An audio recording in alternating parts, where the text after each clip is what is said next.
ಎಲ್ಲರಿಗೂ ನಮಸ್ಕಾರ. ಆಗಸ್ಟ್ 8ರಿಂದ ಆಗಸ್ಟ್ 25ರವರೆಗೆ Belagavi ARO physical rally Raichur ಜಿಲ್ಲೆಯಲ್ಲಿ ನಡೀತಾ ಇದೆ. ಸೊ ಅಗ್ರಿ ಯೂನಿವರ್ಸಿಟಿ ಗ್ರೌಂಡ್ ರಾಯಚೂರಿನಲ್ಲಿ ನಡೀತಾ ಇದೆ. ಕೊಪ್ಪಳ, ಬೀದರ್, ಬೆಳಗಾವಿ, ರಾಯಚೂರು, ಯಾದಗಿರಿ ಹಾಗೂ ಕಲಬುರಗಿ ಜಿಲ್ಲೆಯಿಂದ ಸುಮಾರು 12,000 ವಿದ್ಯಾರ್ಥಿಗಳು ಕ್ಯಾಂಡಿಡೇಟ್ಸ್ಗಳು ಬಂದು ಭಾಗವಹಿಸ್ತಾ ಇದ್ದಾರೆ. ಸೊ ಭಾಗವಹಿಸುವ ಕ್ಯಾಂಡಿಡೇಟ್ಸ್ಗಳಿಗೆ ನಾವು ಉಚಿತ ಊಟದ ವ್ಯವಸ್ಥೆಯನ್ನು ಅಗ್ರಿ ಯೂನಿವರ್ಸಿಟಿ ಗ್ರೌಂಡಲ್ಲಿನೇ ನಮ್ಮ ರಾಯಚೂರು ಜಿಲ್ಲೆಯ ವಿವಿಧ ಸಂಸ್ಥೆಗಳಿಂದ ಮಾಡಿಸ್ತಾ ಇದ್ದೀವಿ. ಅದರ ಜೊತೆಗೇ ವಸತಿ ವ್ಯವಸ್ಥೆಯನ್ನು ಕೂಡ ನಾವು ರಾಯಚೂರು ಜಿಲ್ಲೆಯಲ್ಲಿ ಮಾಡ್ತಾ ಇದ್ದೀವಿ. ಸೊ ವಸತಿ ವ್ಯವಸ್ಥೆಯಲ್ಲಿ 2 ರೀತಿಯಾಗಿರುತ್ತೆ. ಒಂದು, ನಾವು ಎಲ್ಲ ಹೋಟೆಲ್ ಅಸೋಸಿಯೇಷನ್ ಮೂಲಕ ಸಬ್ಸಿಡೈಸ್ಡ್ ರೇಟಲ್ಲಿ ಕೊಡ್ತಾ ಇದ್ದೀವಿ. ಅದಕ್ಕೆ ಬರೋ ಕ್ಯಾಂಡಿಡೇಟ್ಸ್ಗಳು ಅಡ್ಮಿಟ್ ಕಾರ್ಡನ್ನು ತೋರಿಸ್ಬೇಕಾಗತ್ತೆ ಹೋಟೆಲ್ಗಳಲ್ಲಿ ತಂಗಲು.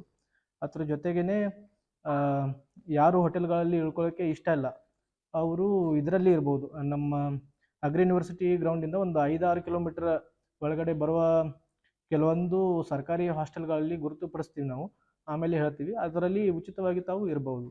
ಅದ್ರ ಜೊತೆಗೇ ಸಾರಿಗೆ ವ್ಯವಸ್ಥೆಯನ್ನು ಕೂಡ ನಾವು ಕಲ್ಪಿಸಿದ್ದೀವಿ. ಸೊ ಯಾವುದೇ ಭಯ ಪಡುವ ಅವಶ್ಯಕತೆ ಕೂಡ ಇಲ್ಲ. ಅದ್ರ ಜೊತೆಗೇ ಆರ್ಮಿ ರ್ಯಾಲಿಗೆ ಬರೋ ಕ್ಯಾಂಡಿಡೇಟ್ಸ್ಗಳಿಗೆ ಒಂದು ಏನು ರಿಕ್ವೆಸ್ಟ್ ಅಂದರೆ, ಸ್ವಲ್ಪ ಸ್ವಚ್ಛತೆಯನ್ನು ಕಾಪಾಡಬೇಕು ಅಂತ ಹೇಳಿ ರಿಕ್ವೆಸ್ಟ್ ಮಾಡ್ಕೊತೀನಿ. Thank you.